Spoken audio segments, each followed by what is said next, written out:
Even back there, they were trying to make a connection. What can people relate to? Not being so complicated. So, how many people here um, write from the lyric first? Okay, that's great. That's great. And so, are you musicians as well? Right? Yeah. Did you find that easier to write the story than, yeah, but both ways? Okay, good, good. Yeah, it comes all ways. You know, it's funny. Narda's going to be here soon, you know, in a couple of hours and talking. And in my book, I interview 14 people, and Narda's one of them. It's funny to get everyone's perspective. You know, people from Narda, the Peter Asher, Lamont Dozier, and people like that I had a chance to talk to.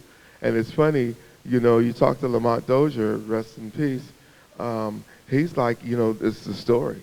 You know, that's where I got the concept of mini movies, you know, just, you know, in 2.5 minutes, 3 minutes, you've got a whole story, a film from beginning to end. Where Narda says, I don't care nothing about the words. You know, give me the hook. I need the hook. Let's hook them, you know, that kind of thing. So it's funny, everybody's got their own way, but it doesn't matter. Your road to get there is your destination. You know, everybody gets to the same destination when you get to that number one song or whatever you're trying to get to. You know, another great example of listening to classical music. Is anybody here familiar with Elton John's first works? The stuff Tiny Dancer Oh, and Your Song? yeah. Well, besides the awesome string arrangements in that, which are, by the way, just guitar lines in unison, start with that, Elton John was, or Reggie, was classically trained. And if you listen to those two songs, that's Beethoven. That's right out, you know, third in the bass. I mean, everything that Beethoven wrote. And Bernie told me one time, because I remember we were flying over for the Captain Fantastic concert in the Wembley Stadium. He said that it was the classical simplicity that gave him lyrical ideas. In other words, there was no words, but something about the way that it was put together gave him lyrical ideas. So again, I'm not trying to overstress it, but if you don't have a classical background, just, you know, pick some. Listen to a little bit of Chopin. Actually, listen to Mozart. I mean, I had my 6-month-old kid wearing headphones, listening to Mozart because I wanted to rewire his brain for nonlinear thinking. But that's a whole, we can get into epinephrine and neurotransmitters, and that's a whole other thing. But listening to Mozart is something that all human beings can relate to because of the cadences. And the cadences give you time and tempo and feel.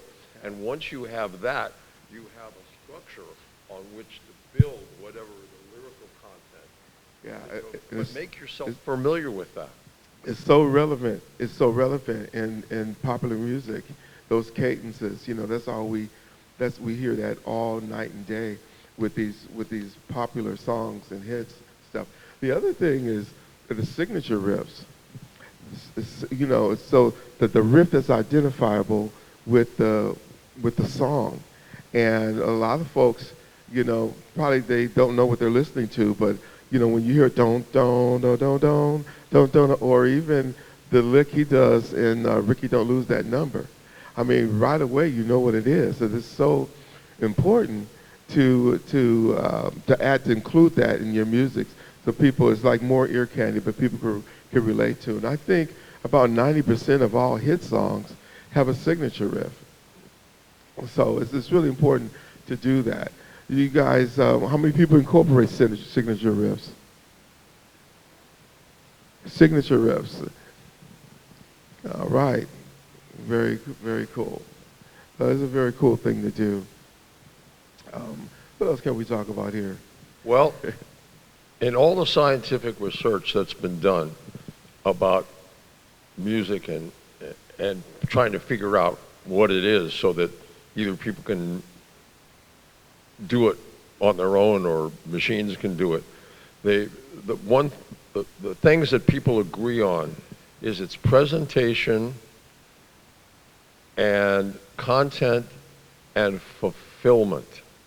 Because as we were talking about before, don't bore us, get to the chorus.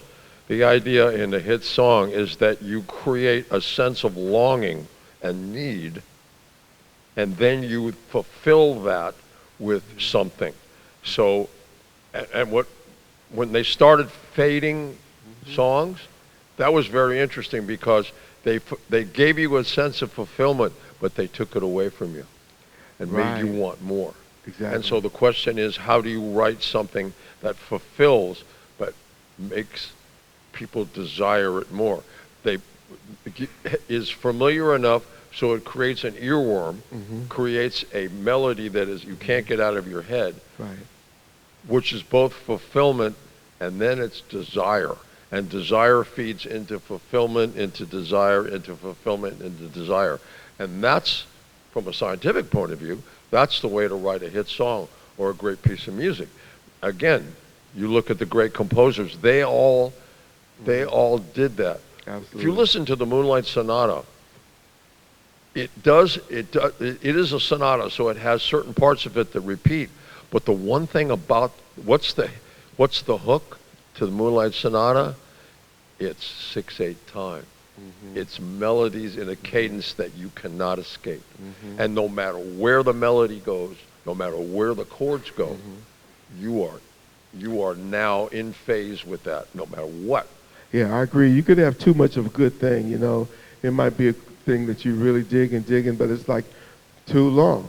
You know, you got to have some variety, you know, and especially in lyric writing. You got your story that's developing, but also there's little things like opposites, you know, I hate myself for loving you, things like that that are really, you really catch it. You know, loving you is wrong, I don't want to be right, that kind of thing.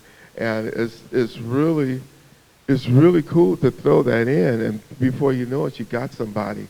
You're just keeping people interested all the way through, you know, and you know, it's just take a look at that. You know, trying to find titles for songs. Sometimes people to get together to write a song, and for a while I was signed to this big publisher, and the whole thing was, okay, I'm gonna leave you guys alone for 3 hours. Come up with something. Come back. I need to have blah blah blah. And, you know, and sometimes you're kind of looking for titles and stuff, but sometimes we would just look at objects in the room, and you know, and objects in the room would give you great titles. You know, like you might, you know, look at the floor and go, oh, you lie like a rug, or you look through the window and say, you know, I see right through you. You grab your title through there, or you know, look at some cables. You know, I'm wrapped up in your love.